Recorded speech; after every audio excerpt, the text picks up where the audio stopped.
Untuk yang pertama, pelaporan kos bernilai tambah dan tidak bernilai tambah. Untuk menghitung kos bernilai tambah sama dengan SQ kali SP. SQ adalah standar, kuantitas standar. SP adalah harga standar. Kalau yang tidak bernilai tambah, berarti rumusnya AQ dikurangi SQ, aktual kuantitas dikurangi standar kuantitas, kali SP, harga standar.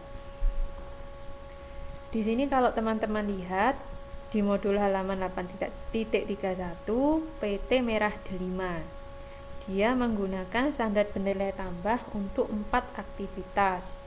Ada 4 aktivitas, di situ diketahui SQ-nya, AQ, dan SP.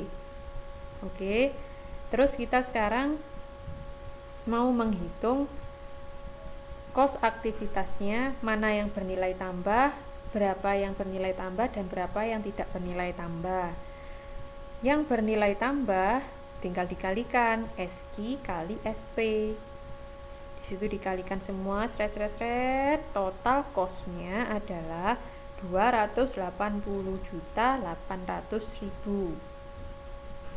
Oke. Terus untuk yang tidak bernilai tambah juga tinggal dihitung AQ dikurangi SQ dikalikan SP. Totalnya 1.252.200.000. Maka kos aktual tiap aktivitas adalah 1 ditambah 2. Kos aktivitas bernilai tambah ditambah kos aktivitas tidak bernilai tambah. Totalnya sama dengan 1.533 juta atau 1.533 juta. Itu. Nah, ini cara menghitung pelaporan kos dari aktivitas bernilai tambah dan tidak bernilai tambah. Ini untuk mencari atau mengukur kinerja dari perusahaan secara finansial yang pertama. Yang kedua, melalui pelaporan tren kos aktivitas, menunjukkan pengurangan kos atau cost reduction yang dilakukan sesuai dengan yang diharapkan. Contohnya ini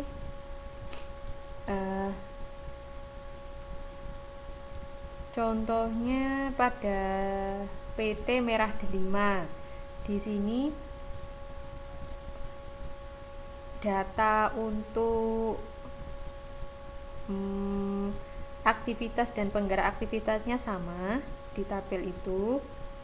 Kemudian ada di tahun 2007 di tahun 2007 ada perubahan. Di sini totalnya ya 18 juta di tahun 2007, di tahun 2008 9 juta. Ini dari hasil analisis tren diperoleh bahwa terdapat penurunan kos dari aktivitas yang tidak bernilai tambah sebesar 495 juta pada tahun 2008 dari tahun sebelumnya. Kalau tren, oke. Kalau yang pertama tadi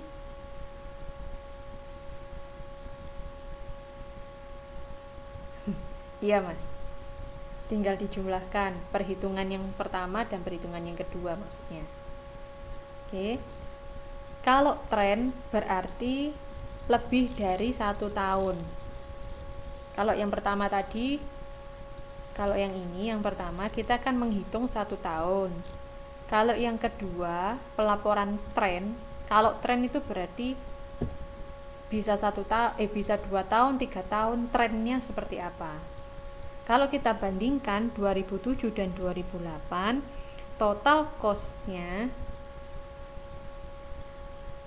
lebih banyak tahun 2007 berarti terjadi penurunan cost pada tahun 2008. Kan awalnya 1.252.000.000 menjadi 757.200.000, kan berarti terjadi penurunan sebesar berapa? 495 juta. Nah, ini kalau kita melakukan analisis tren, ini berarti perusahaan ini mengalami kinerjanya semakin baik. Karena apa? Cost-nya semakin berkurang gitu. Oke. Bentar, ini ada yang baru datang teman-teman. Oh, Mbak Umi. Oke. Yang baru datang mohon nyapa saya ya, biar tidak ketinggalan absennya. Nah, ini mengenai, kalau kita pakai yang pertama mengenai cara kita mengukur kinerja secara finansial, yang pertama dan kedua. Terus yang ketiga dengan peranan standar Kaizen berkaitan dengan penurunan kos berbagai produk dan proses yang telah ada, dapat digunakan dengan cara yang pertama siklus Kaizen berkelanjutan, perbaikan berkelanjutan. Yang kedua, siklus pemeliharaan atau maintenance. Subsiklus Kaizen yaitu plan, do, check, act. Kalau subsiklus perbaikan adalah standar, do, check, act. Apa maksudnya? Ada di gambar 8.5. Di situ itu adalah siklus dari Kaizen. Prosesnya yang pertama plan. Oke. Pertama plan, kita merencanakan. Habis direncanakan, terus do, kita lakukan. Habis dilakukan, cek. Cek ini berarti kita evaluasi, kita cek apakah yang dilakukan ini betul. Misalnya ada yang salah, maka dilakukan act, ada semacam perbaikan. Nah, act ini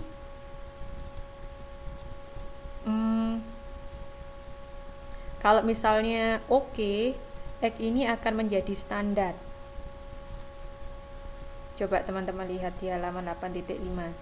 Di situ misalnya, oh ternyata setelah dilakukan pengendalian evaluasi ternyata oke, maka akan menjadi standar. Di sini terus habis standar, sesuai standar kita akan do, melakukan, terus tetap dicek lagi, terus act lagi, terus dia akan masuk standar. Jadi menjadi pemeliharaan, dilakukan terus menerus, dicek, kalau butuh perbaikan diperbaiki, habis diperbaiki dimasukkan dia standar lagi, dimasukkan standar, terus habis itu dilakukan lagi, muter terus, makanya disebut siklus seperti itu. Oke, ini mengenai Kaizen.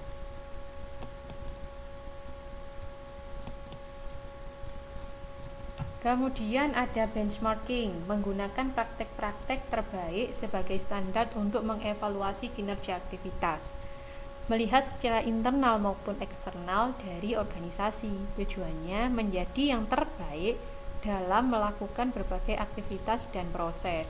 Kalau benchmarking ini biasanya ini ada contohnya dalam suatu organisasi, berbagai divisi yang berbeda melakukan beberapa aktivitas yang sama, kemudian dibandingkan. Divisi yang mempunyai kinerja terbaik